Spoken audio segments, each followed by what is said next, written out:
to Joe's Journal. So I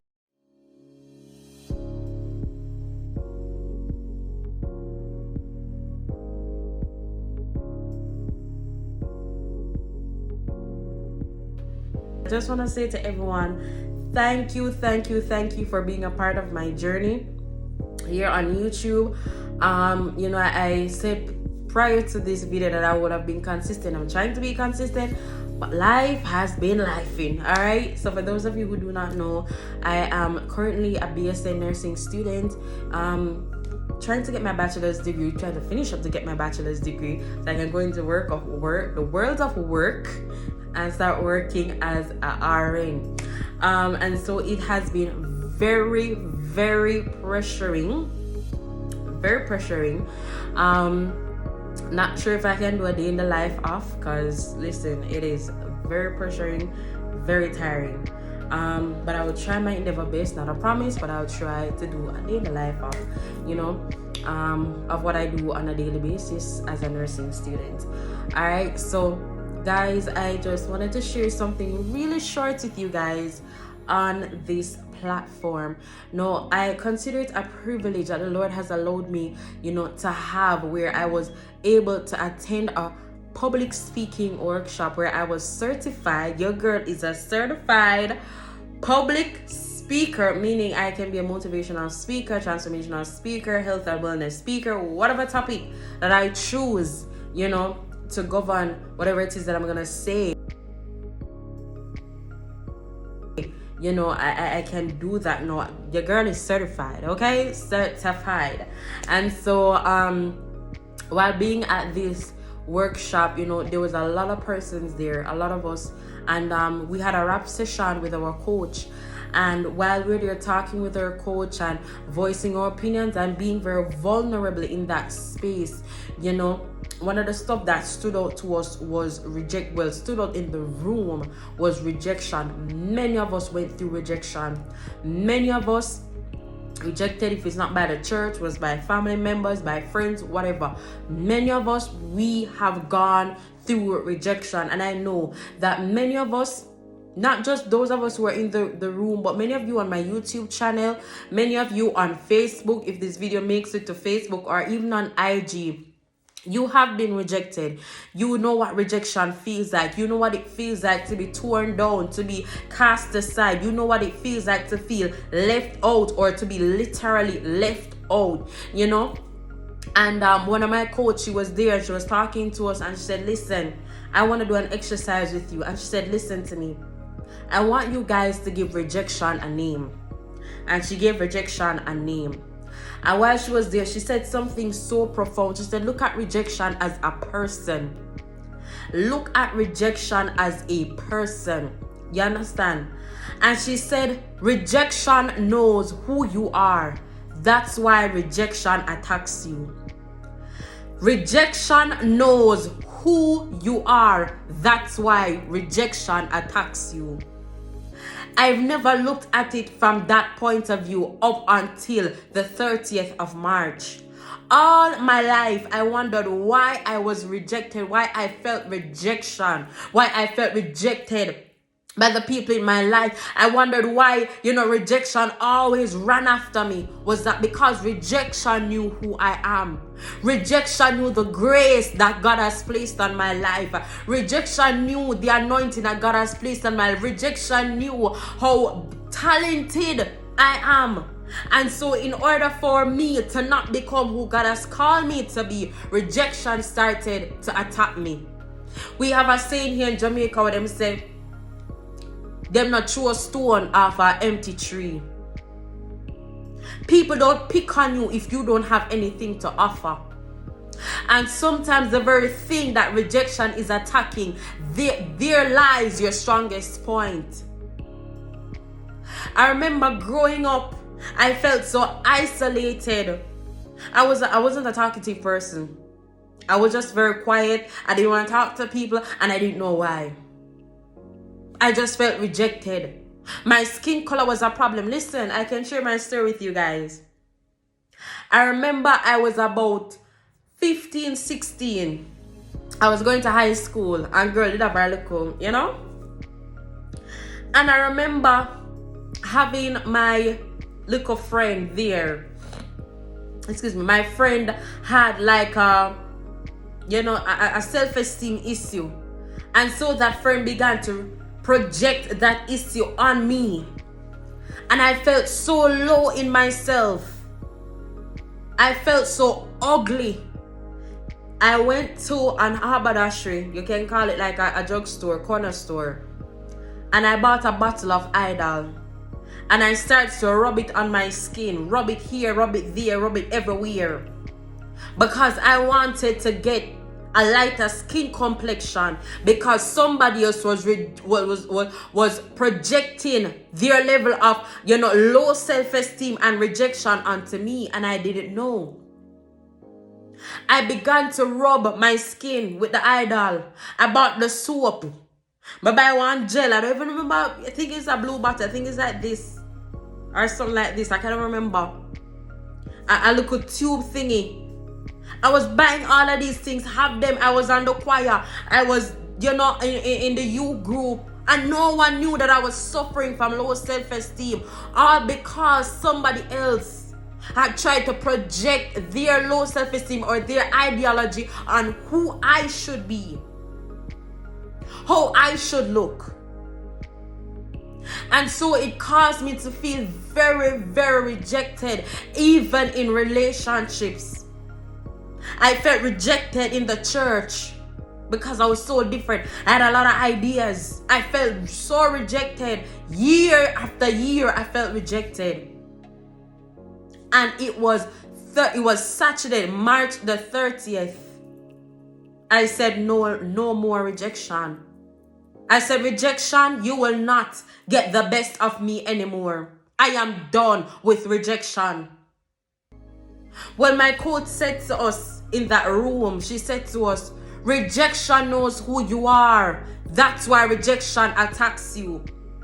When rejection comes upon you to allow you to feel like you aren't beautiful, that's when you start getting yourself together. That's when you start putting on the good cologne. When rejection wants to let you know that, listen, let me take off my glass, your nose big. That's when you tell rejection, listen, my nose might be big, but the Lord will send somebody who will love me for my big nose.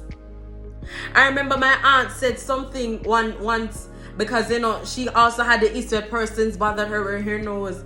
And she said, listen, when people tell me my nose big, me say yes.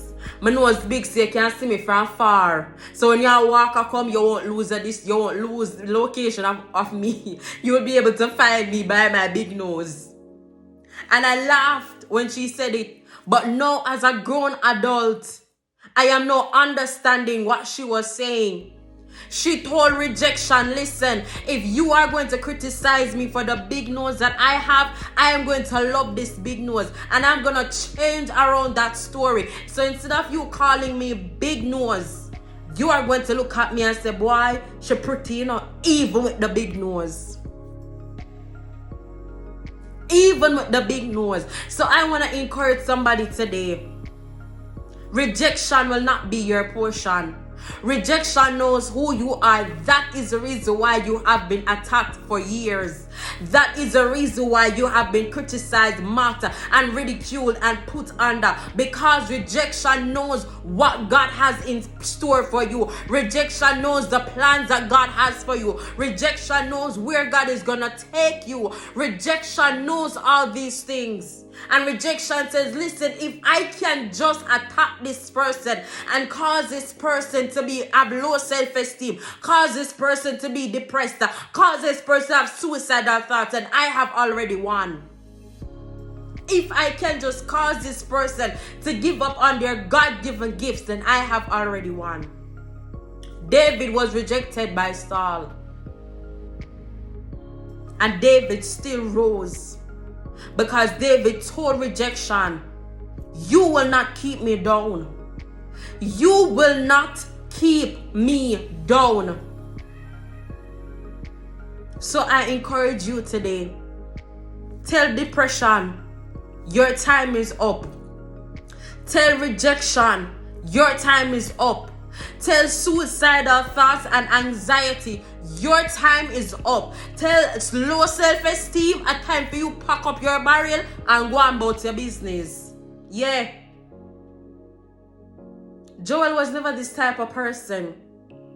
I was always the type of person that I didn't want to dress up. I didn't want to look cute. I didn't want to look girly. And even if I was going to do it, it was for somebody else. To them, I dress up. Put on my one piece. Yeah. And I said, I'm going out there and I'm going to give out some bun and cheese and some, cookies and juice to the homeless dressed like this. Because I am that girl. I am that girl. So for that young girl or that young boy out there, you're feeling rejected, tell rejection, your time is up. You feel low, tell low self-esteem, a time for you pack up. A time for you go on back where you come from. You not belongs here, so. Rejection knows who you are. It's time for you to know who God has called you to be and whose you really are. You are God's chosen. You are God's called. You are His anointed. You are God's servant. Whether you be prophet, apostle, bishop, doctor, teacher, evangelist, pastor, missionary, deacon, or deaconess, you are God's servant. Whether you even want to be a teacher of the word, you are God's servant. Don't allow rejection to cripple you. You are too creative to be hidden. You are too anointed to be cast down and to be cast aside. God has chosen you. So rise to the occasion. Rise to the occasion. Don't allow people to make you feel bad. Listen, they criticized me. They judged me. They mocked me. I can tell you the names.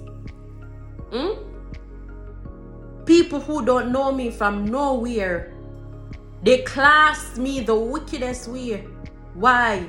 Because they didn't know me. Why? Because the spirit of rejection caused them to reject me. But I am grateful. Because if I wasn't rejected then, I wouldn't have a story to tell now. It was hard. It was painful. I cried. I prayed. I asked God why. But here is the why now. So that I can be able to sit here, speak to this phone and say, listen, I have been there. I have been through it.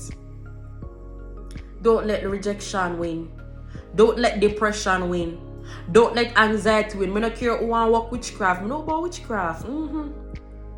I don't care about the eyes. I don't care about who want to say and what them no want to say. Listen, rise above it. I was praying a prayer point one day and the Holy Spirit said, pray this. Ask God to allow you to live up to the standard of heaven, not the standard of mere men. The standard of mere men is this small.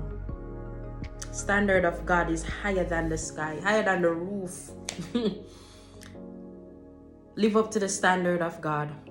Woman of God, man of God, live up to God's standard. Kick rejection out of her seat, out of his seat. Look at rejection as a person today.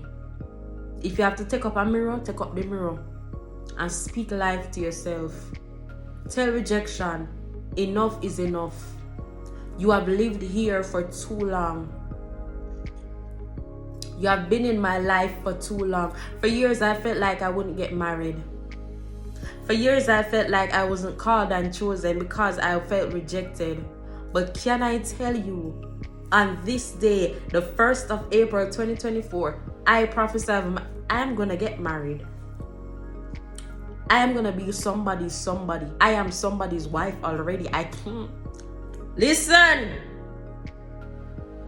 When you tell rejection no, when you tell rejection a time for you pack up your barrel and you lose to me and go on about your business, I can tell you, you will get a confidence, not even a confidence, a confidence that no man on earth can ever take away from you. Right? I leave you with this bit of motivation. I feel good. I look good. I mean, know I smell good too. But guys, thank you so much for being a part of Joe's journal. As I said before, I'll try to do a day in the life of a nursing student. Not 100% sure about that, but I'll definitely try something. All right, keep safe, keep strong, drive safe on these roads. All right, and remember, tell rejection, your time up, girl. Your time is up. Time for you go on, sir, madam. Pack up your barrel, you don't see me now and go through the door. If God has called you as a creative, be that creative. God has called you as a worship leader, be that worship leader. God has called you to be a psalmist, be that psalmist. God has called you to be a prophet, apostle, bishop. Live up to the standard of heaven and kick rejection out of our place. God bless you. Mwah.